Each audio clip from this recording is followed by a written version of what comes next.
2010 Chinese movie The Piano in a Factory depicts just how much a piano was an aspirational goal of Chinese households in the early 90s, as a laid-off steel worker builds one by hand to try and keep custody of his daughter through a bitter divorce. Today, piano stores across China look like this, devoid of customers. Once a status symbol to own, domestic piano production last year plunged to half what it was just 4 years ago. The central government desperately wants households to spend more to fight entrenched deflation, but it too is tightening its fiscal belt. We will practice frugality and economy and reject extravagance. Without question, the average Chinese middle-class consumer can be a big spender.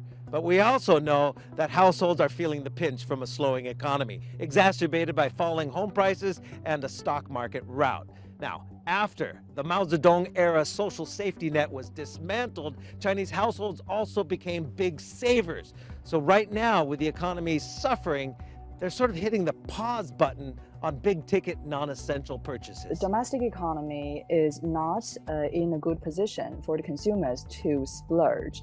The government can certainly do a lot of things, but they cannot force people to cheer up and spend. As we saw with record travel and box office numbers through the February Lunar New Year holiday, many of today's young adults, faced with diminishing job prospects and slimming wallets, are choosing leisure over luxury. During pandemic, people realize how close you can be leaving this world for the paradise.